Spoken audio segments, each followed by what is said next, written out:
السلام علیکم ناظرین، میں طارق اسماعیل ساگر آپ کی خدمت میں کچھ اہم گزارشات کے ساتھ۔ ناظرین کرام، آج کی شاید سب سے اہم خبر یہ ہے کہ کابل کے نزدیک ولایت سمنگان میں موجود NDS کے ہیڈ کوارٹر کو ایک بارودی ٹرک نے دھماکے سے اڑا دیا ہے۔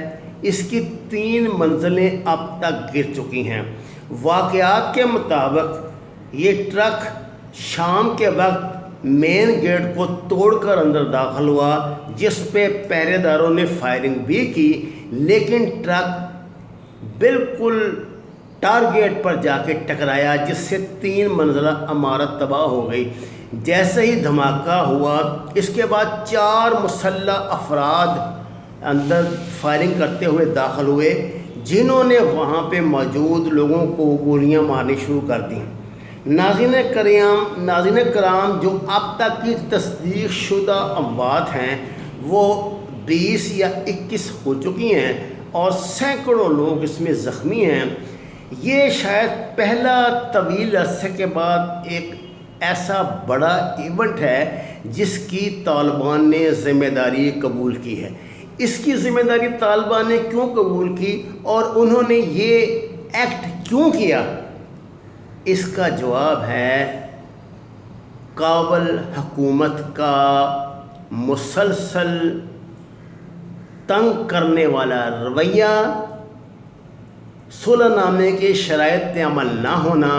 آپ جانتے ہیں کہ مارچ میں گرینڈ جرگہ بلایا جانا تھا، جس میں انٹرا افغان ڈائلاگ ہونا تھا، جس کے بعد معاملات طے ہونے تھے اور فروری تک قیدیوں نے رہا ہو جانا تھا۔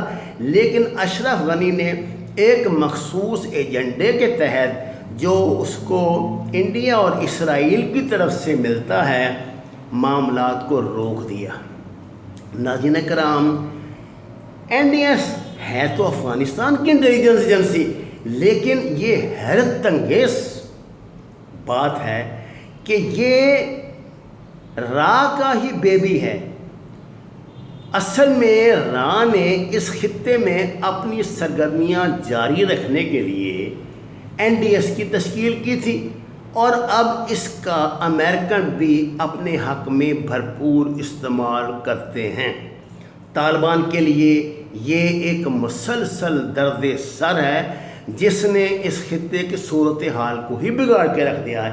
ناظرین کرام، طالبان یہ بات جانتے ہیں کہ NDS کے جتنے بھی سیف ہاؤسز ہیں وہاں بلوچستان سے دہشت گرد قیام کرتے ہیں، مفرور اشتہاری پاکستان میں مکتوب دہشت گرد یہاں آ کے رہتے ہیں۔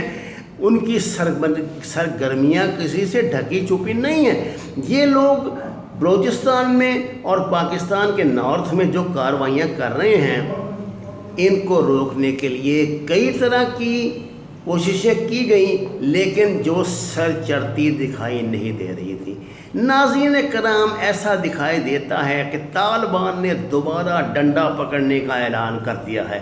اب تک وہ بڑی خاموشی سے گزشتہ 4-5 ماہ سے حالات کو دیکھ رہے تھے، اور انہوں نے اپنا بڑا ہی سافٹ چہرہ دنیا کو دکھایا تھا، لیکن یہ سافٹ چہرہ اسرائیل انڈیا سے ہضم نہیں ہو رہا۔ امریکہ جو خود مشکلات کا شکار ہے، امریکن افواج ابھی تک کابل میں پھنسی ہوئی ہیں، افغانستان میں موجود ہیں، اور ان کی روانگی اس طرح نہیں ہو رہی۔ امریکہ یہ بات جانتا ہے کہ رشیا بھی ان کے خلاف میدان میں اتر چکا ہے۔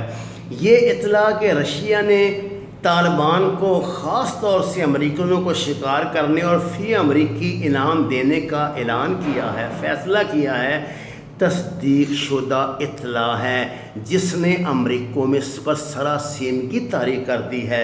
وہ یہ جانتے ہیں کہ ماضی میں انہوں نے جو کچھ روس کے ساتھ کیا، اب وقت آ گیا ہے کہ روس اس کا جواب دے، اور روس اس کا جواب دے بھی رہا ہے۔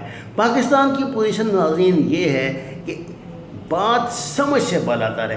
ایک طرف تو ہم یوم شہداء منا رہے ہیں، اور دوسری طرف ہم نے واگا بارڈر کو افغان انڈیا ٹریڈ کے لیے کھول دیا ہے۔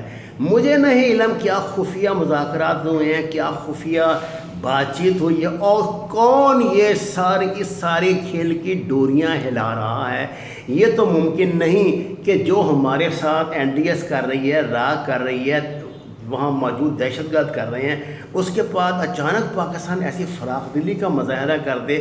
اگر میں اس کو طالبان کے موجودہ دھماکے کے ساتھ ملا کر دیکھتا ہوں تو ایسے لگتا ہے کہ طالبان اب اپنی مرضی سے ہی سارے فیصلے کریں گے۔